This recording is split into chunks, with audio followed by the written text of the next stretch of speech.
Hello friends, welcome you all. आज हम vision IAS के 13 मार्च वाले डेली करंट अफेयर्स डिस्कस करेंगे। काफी इंपॉर्टेंट आर्टिकल पब्लिश हुई है और सबसे पहला important article both for prelims and mains आपके क्वाड्रिलेटरल क्वाड डायलॉग के बारे में है। बिकॉज फ्राइडे को ही first quad leaders virtual summit हुई है वर्चुअली, और हम जानेंगे इसके बारे में क्या इंपॉर्टेंट बातें निकल कर आई हैं, क्योंकि काफी इंपॉर्टेंट होने वाली है। इस डेवलपमेंट के ऊपर आपको नजर रखनी पड़ेगी। और देख सकते हो मेजर इनिशिएटिव लॉन्च जो इस समिट में हुई है, हमें इस पर बात करनी होगी। The first one is quad vaccine partnership. तो देख सकते हो ये क्वाड वैक्सीन पार्टनरशिप क्या है। ये joint vaccine supply chain basically होंगी which will be developed to address current और एनी फ्यूचर पेंडेमिक सिचुएशंस अगर आती हैं तो उसे भी एड्रेस किया जाएगा in the Indo Pacific region. और फिर ये जो वैक्सीन डेवलप की जाएंगी यूएस में, मैन्युफैक्चर की जाएंगी इंडिया में, फाइनेंस करेगा जापान और यूएस के द्वारा, and supported by Australia through logistic. तो ये आप देख सकते हो interconnection between the supply chain आपको देखने को मिल रहा है बिटवीन द वेरियस नेशंस, जिसमें आपका इंडिया, यूएस, जापान और ऑस्ट्रेलिया शामिल है। और क्वाड वैक्सीन एक्सपर्ट ग्रुप भी लॉन्च की गई है और आप देख सकते हो इसका क्या काम रहेगा। To design implementation plan for Quad कोविड-19 vaccine effort along with financers और प्रोडक्शन फैसिलिटीज के साथ वर्क करना to monitor timely and sufficient capacity expansion along with to share governmental plans to support Indo-Pacific health security and COVID-19 response। साथ ही साथ to identify practical cooperation on last mile delivery for hard to reach communities in need। यानी कि वैसी communities जहां तक vaccine नहीं पहुंच पा रही है, लास्ट माइल डिलीवरी उन दो लोगों तक, उन नेशंस तक पहुंचाना, उन कम्युनिटीज तक पहुंचाना, ये भी बेसिकली प्लान रहेंगी। along with स्ट्रेंथन किए जाएंगे as well as support life saving work जो इंटरनेशनल ऑर्गेनाइजेशंस करती हैं जैसे डब्ल्यूएचओ। तो जो इंटरनेशनल ऑर्गेनाइजेशन लाइक डब्ल्यूएचओ जो सपोर्ट लाइफ सेविंग वर्क करती है उन सबको भी स्ट्रेंथन किया जाएगा। और जो दूसरा इनिशिएटिव लॉन्च की गई है आप देख सकते हो क्वाड क्लाइमेट वर्किंग ग्रुप। और क्वाड क्लाइमेट वर्किंग ग्रुप का बेसिकली ऑब्जेक्टिव क्या होगा, identifying climate change as a priority for Quad and Indo Pacific region. और इसका फोकस एरिया आप देख सकते हो कोऑपरेशन एस्टेब्लिश करना to strengthen implementation of Paris agreement along with जो लो एमिशन टेक्नोलॉजी सॉल्यूशंस है जिसके माध्यम से बेसिकली जो ग्रीन हाउस गैसेस हैं वो एटमॉस्फेयर से कम किए जा सकते हैं, उसकी दिशा में आगे बढ़ना to support emission reduction along with cooperation किए जाएंगे, एस्टेब्लिश किए जाएंगे उन क्लाइमेट मिटिगेशन, एडेप्टेशन, रिजिलियंस पर भी वर्क होगा, technology, capacity building and climate finance पर भी ध्यान दी जाएंगी। अलोंग विद जो है नेक्स्ट इनिशिएटिव लॉन्च हुई है आप देख सकते हो quad critical and emerging technology working group. क्या फंक्शन होगा इस quad critical and emerging technology working group का, तो इसकी मदद से डेवलप किए जाएंगे statement of principles on technology design development and use. साथ ही साथ coordination on technology standard development पर भी फैसिलिटेट किए जाएंगे। अलोंग विद कोऑपरेशंस को इनकरेज किया जाएगा on telecommunication deployment, diversification of equipment supplies भी की जाएंगी और फ्यूचर टेलीकम्युनिकेशंस के भी सप्लाई जो है वो डाइवर्सिफाई किए जाएंगे। अलोंग विद आप देख सकते हो टू फैसिलिटेट कोऑपरेशन है ना, सहभागिता फैसिलिटेट करना एक प्रकार से क्रिटिकल और इमर्जिंग टेक्नोलॉजी में, चाहे फिर वो आपकी बायोटेक्नोलॉजी ही क्यों ना हो। बात करते हैं सबसे important and most important news जो आपको प्रीलिम्स के लिए पूछी जा सकती है, वो है क्वाड्रिलेटरल सिक्योरिटी डायलॉग।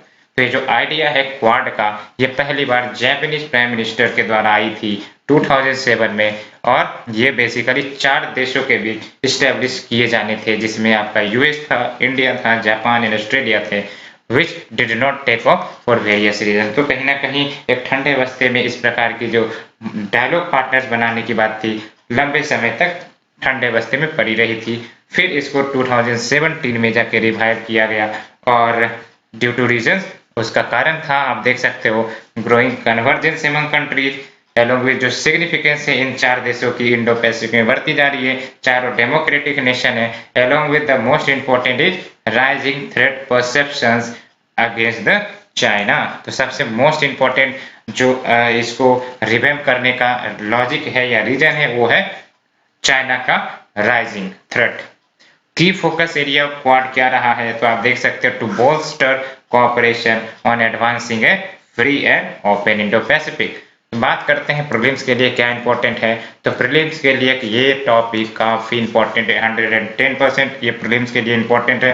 और क्वाड के 4 सदस्य देश आपको पता होने चाहिए। और ये जो फर्स्ट क्वाड लीडर की वर्चुअल समिट हुई है, इसके जो डेवलपमेंट है इसके बारे में आपको पता होने चाहिए। कम से कम इतना जरूर पता होना चाहिए कि ये जो क्वाड वैक्सीन पार्टनरशिप है, क्वाड क्लाइमेट वर्किंग ग्रुप है और quad critical and emerging technology working group है, इसके नींव रखने की बात कही गई है।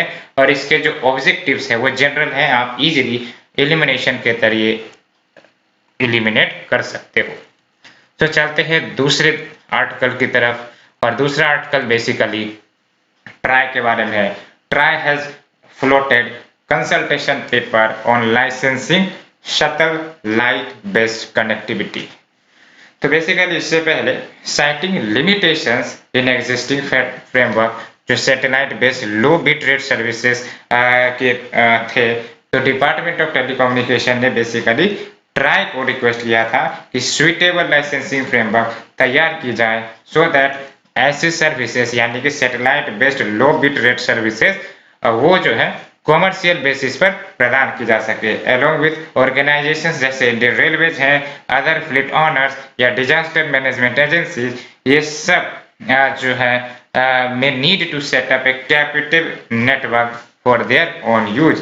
तो देख सकते हो instead of connecting through copper wires को कनेक्ट मतलब copper wires as a raw item use करने के बजाय आप देख सकते हो सैटेलाइट बेस्ड सर्विसेज जो है वो इंटेल करता है use of satellites in space to beam the internet down to the area through satellite dishes. तो आप समझ सकते हो ये जो आपका केबल बेस्ड इंटरनेट कनेक्टिविटी प्रदान की जाती है, इसके माध्यम से क्या होता है केबल्स बिछाई जाती है अंडरग्राउंड, उसके बाद आपको इंटरनेट कनेक्टिविटी मिलती है। लेकिन ये जो आपके सैटेलाइट बेस्ड सर्विसेज होते हैं इसमें क्या होता है सैटेलाइट जो आपके स्पेस में लोकेटेड है उसके माध्यम से बेसिकली इंटरनेट पहुंचाया जाता है to an area through satellite dishes.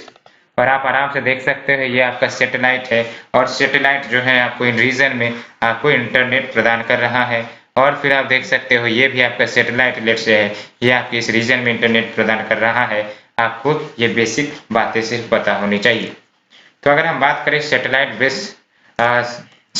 Based low bit rate services की, तो एक प्रकार से it is similar to satellite television dish, यानी कि आपके घर में ये जो सैटेलाइट टेलीविजन डिश होती होंगी उन्हीं की तरह ये आपके सैटेलाइट बेस्ड सर्विसेज हैं। बट अनलाइक टीवी डिशेस जो सिर्फ डाटा रिसीव करते हैं, सैटेलाइट इंटरनेट डिशेस बोथ आपके अपस्ट्रीम और डाउनस्ट्रीम कनेक्शन करते हैं। अपस्ट्रीम यानी कि अपलोडिंग भी हो सकती है, आप कुछ भेज भी सकते हैं, कुछ शेयर भी कर सकते हैं। डाउनलोडिंग मतलब आप सिर्फ रिसीव करते हो, है ना। तो देख सकते हैं जो टीवी डिशेस है वो तो रिसीव करते हैं, यहाँ पर आप सेंड भी कर सकते हो। और satellite communication are often used on ships, aircraft, remote military bases as well. तो क्या एडवांटेजेस होंगी इसकी, तो it can provide coverage to the remotest and inaccessible areas of the country and which is suitable for internet of things based application.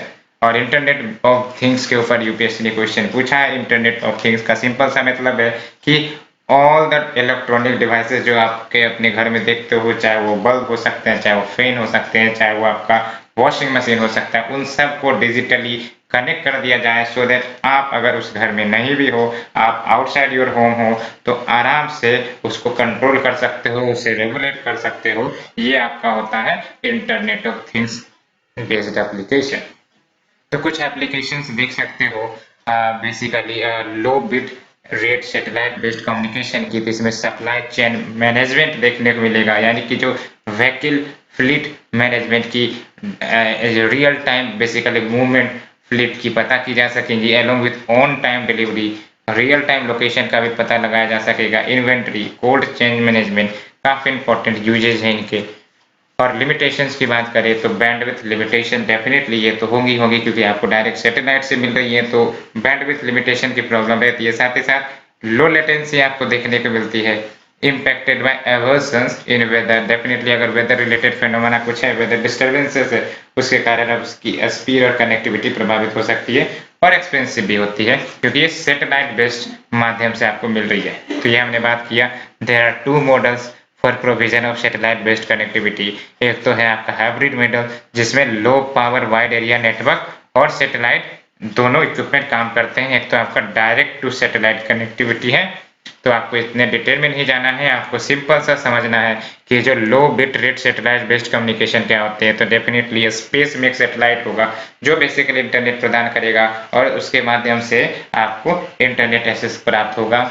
It is not like traditional copper wire या फिर optical fibre cable से आपको internet प्रदान की जाएंगी। It is simply directly with the satellite connection आपको internet सुविधाएं प्रदान की जाएंगी।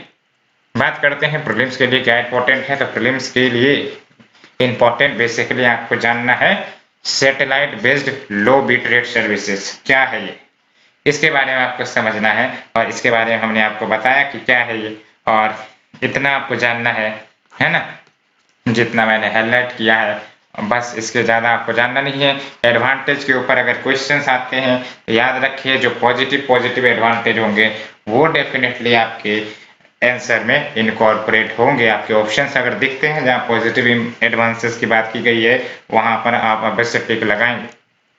बात करते हैं टॉपिक नंबर 3 की। It is about legacy and return of Bamiyan Buddhas virtually.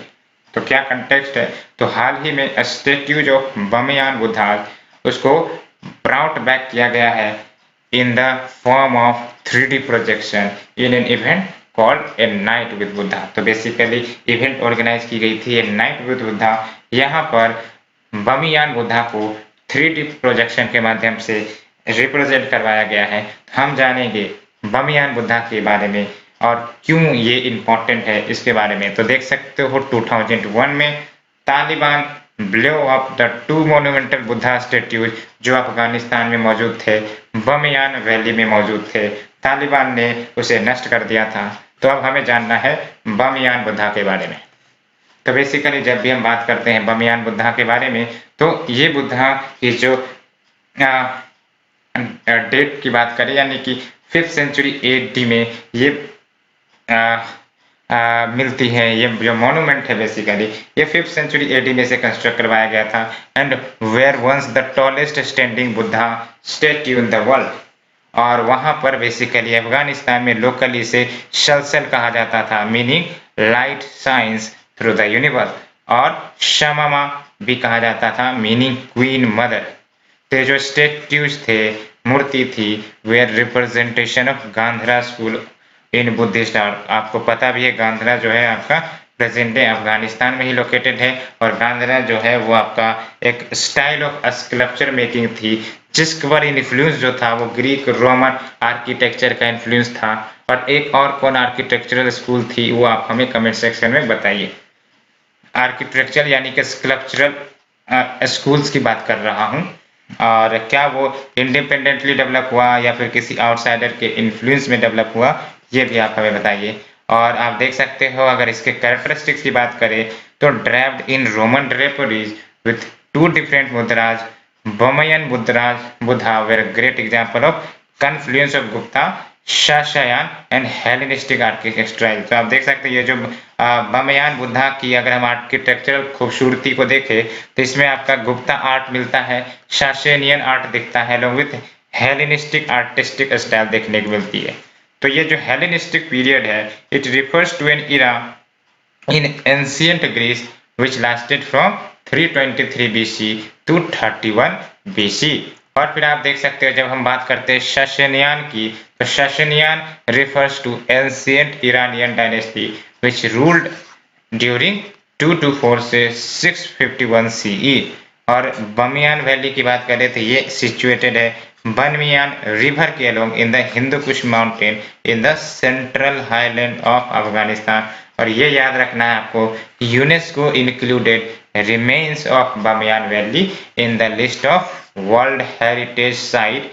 कब, तो 2003 में। तो ये बातें आपको याद रखनी है, काफी इंपॉर्टेंट है बमियान बुद्धा के बारे में। सबसे पहली बात तो बमियान बुद्धा के लोकेशन आपको पता होने चाहिए। बमियान वैली अफगानिस्तान में है। और बेसिकली और क्या इसके बारे में जानना है तो ये जो है गांधरा आर्ट से इन्फ्लुएंस था। एंड बेसिकली ये जो लोकल नाम है आपको ये याद रखने हैं कि they were locally known as Salsal meaning light shines through the universe. और जो दूसरा है वो है शमा मीनिंग क्वीन मदर, ये पता होने चाहिए। और गांधरा आर्ट के बारे में आपको बेसिक पता होनी चाहिए कि Gandhara art is an art of sculptural making और this art is an influence of Greco Roman architecture या फिर आर्टिस्ट, तो ये याद रखना है आपको। साथ ही साथ मैंने बोला आपको कि ये बमियान वैली ये यूनेस्को के वर्ल्ड हेरिटेज साइट में भी इनकॉर्पोरेटेड है। 2003 में से इनकॉर्पोरेट किया गया था। इसके बारे में आपको पता होना चाहिए। Let's move to the next article. It is about ministry of environment released draft plastic waste management amendment rules 2021।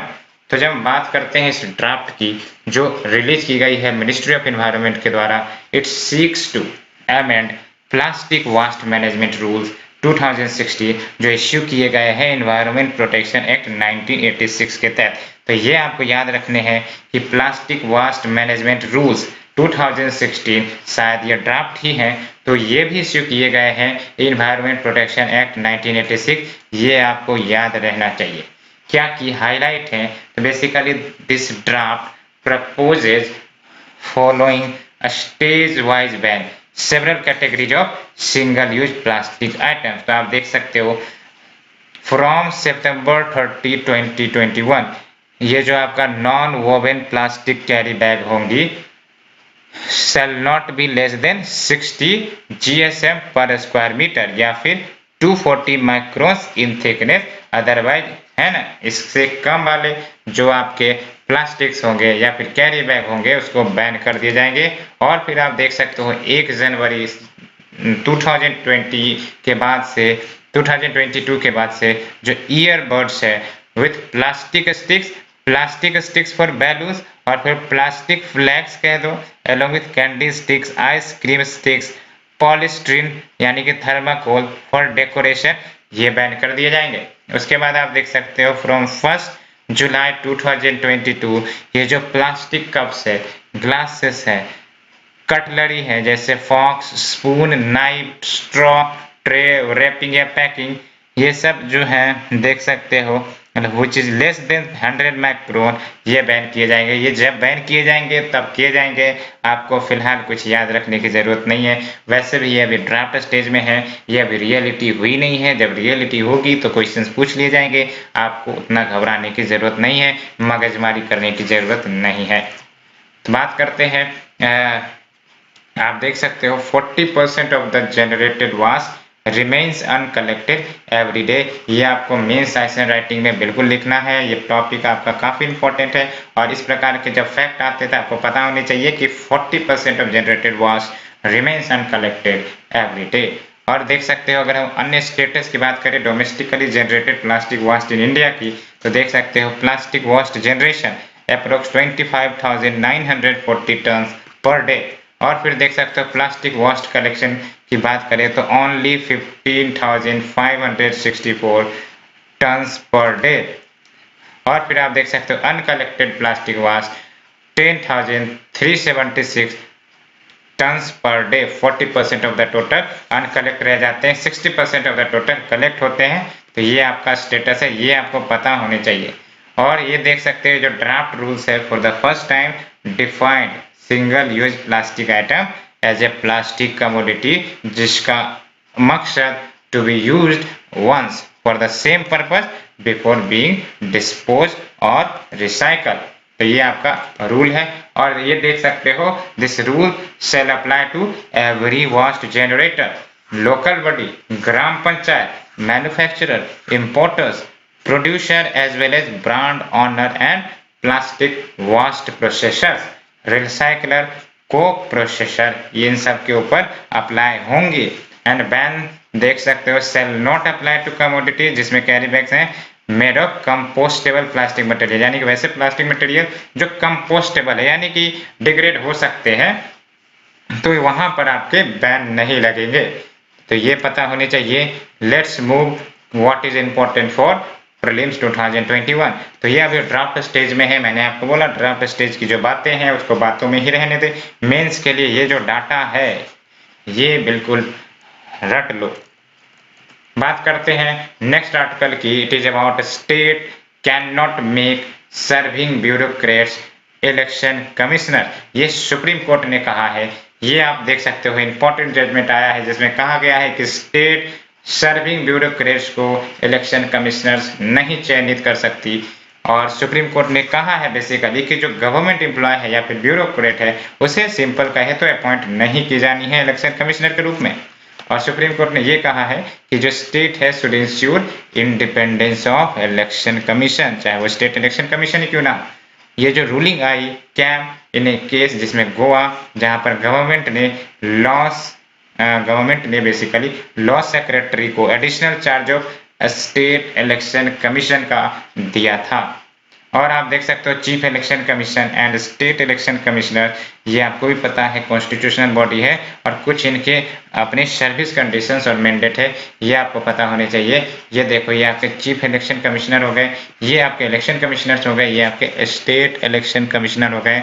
Very very important.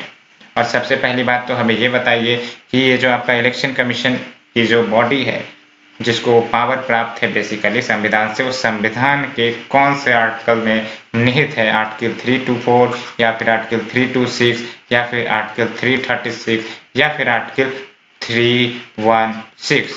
आप हमें कमेंट सेक्शन में जरूर बताएं। और यहाँ आप देख सकते हो जब हम बात करें चीफ इलेक्शन कमिश्नर की तो अपॉइंट किनके द्वारा की जाती है? प्रेसिडेंट के द्वारा। रिमूवल किनके द्वारा की जाती है? तो ये याद रखना है इनका रिमूवल का प्रक्रिया सेम होता है एज रिमूवल ऑफ जज ऑफ सुप्रीम कोर्ट। और आप हमें बताइए रिमूवल ऑफ जज ऑफ सुप्रीम कोर्ट किस वे में होती है? और अगर हम टेन्यूर की बात करें चीफ इलेक्शन कमिश्नर की तो 65 ईयर्स ऑफ एज और फिर 6 ईयर्स विच ओवर अर्लियर। और मैंडेट देख सकते हो, ये याद रखना है मैंडेट आपको, to conduct election for the president, vice president, members of parliament and state legislature. अगर हम बात करें इलेक्शन कमिश्नर्स की तो इलेक्शन कमिश्नर और the members of election commission other than chief election commissioner, तो ये याद रखना है। तो अपॉइंटेड किसके द्वारा किए जाते हैं? प्रेसिडेंट के द्वारा। यहाँ पे आपको याद रखना है कि जो रिमूवल है on the recommendation of chief election commissioner by the president. और आप देख सकते हैं tenure same as chief election commissioner. Mandate क्या है? Same as chief election commissioner. State election commissioner की बात करें तो गवर्नर इनको अपॉइंट करती है। रिमूवल की बात करें तो सेम एज रिमूवल ऑफ जज ऑफ हाई कोर्ट बेसिकली कह सकते हो। और basically varies from state to state, जो टेन्यूर है वो वेरी करती है स्टेट टू स्टेट, ये काफी इंपॉर्टेंट बात है।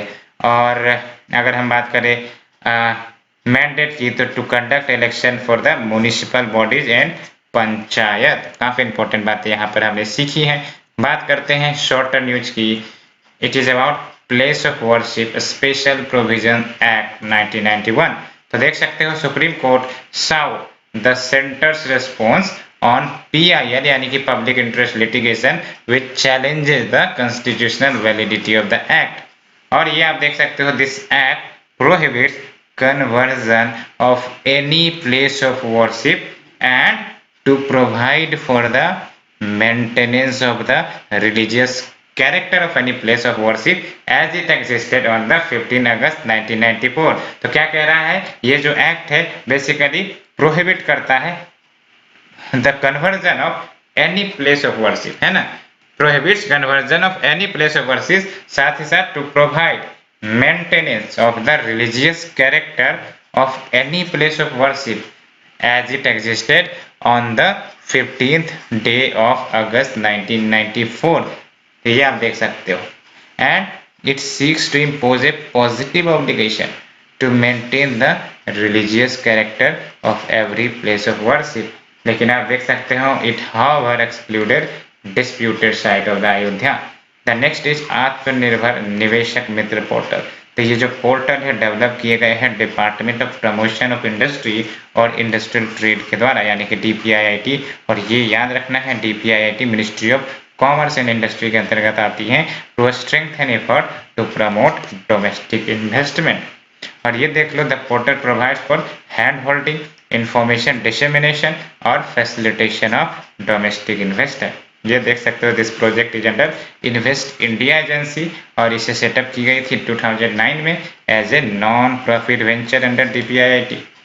The next is energy efficiency enterprise यानी कि E3 certification program for brick manufacturing sector. Important article है।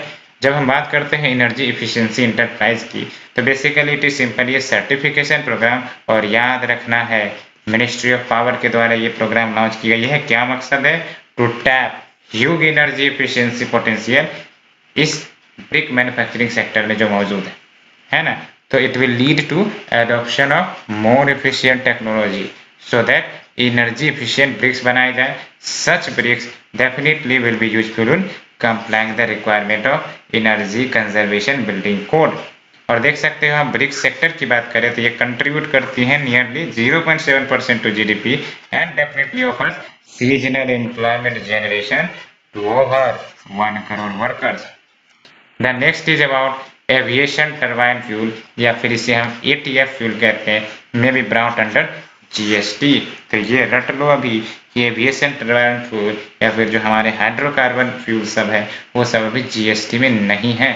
और हम बात करेंगे और कौन कौन से फ्यूल जो GST में इनकॉर्पोरेटेड नहीं है। तो अगर हम बात करें एविएशन इंडस्ट्री की, तो इसका लॉन्ग बीन डिमांड रहा है कि ATF को GST रिजीम में लाया जाए। ATF को हम जेट फ्यूल कोस्ट भी कहते हैं, जिसका ATF को बेसिकली जेट फ्यूल भी कहते हैं। और कोस्ट देख सकते हो 45 से 55% जो एयरलाइन की ऑपरेटिंग एक्सपेंसेस होती है उतने का शेयर ये कवर करता है, और ये among the highest in the world है। सो कहीं ना कहीं आप देख सकते हो कि कहीं ना कहीं जो आपका कोस्ट है काफ़ी ज़्यादा हाई है as compared to the other country.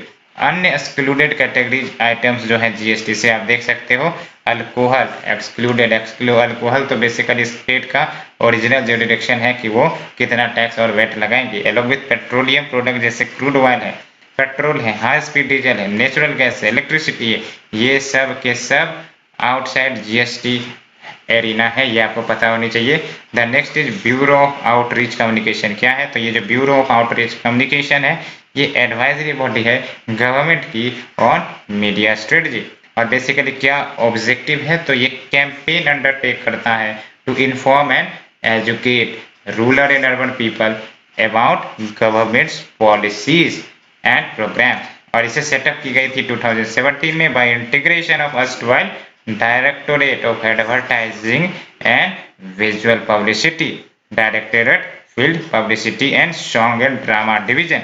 तो बेसिकली आपको एम्स एंड ऑब्जेक्टिव पता होने चाहिए और एडवाइजरी बॉडी है ये पता होनी चाहिए क्या ऑब्जेक्टिव है, to inform and educate rural and urban people about the government's policy and program. और ये जो है 2010 बेसिकली सेटअप की गई थी, आप देख सकते हो 2017 में by integration of erstwhile directorate of advertising and visual publicity, directorate of field publicity and song and drama division, इन दोनों को जोड़कर यह तीसरा बना दिया गया था। तो आपकी डिस्कशन आज यही समाप्त होती है और होप आप लोगों को पसंद आई होगी। एंड पसंद आ रही है तो प्लीज लाइक शेयर कमेंट जरूर करें। Thank you very much.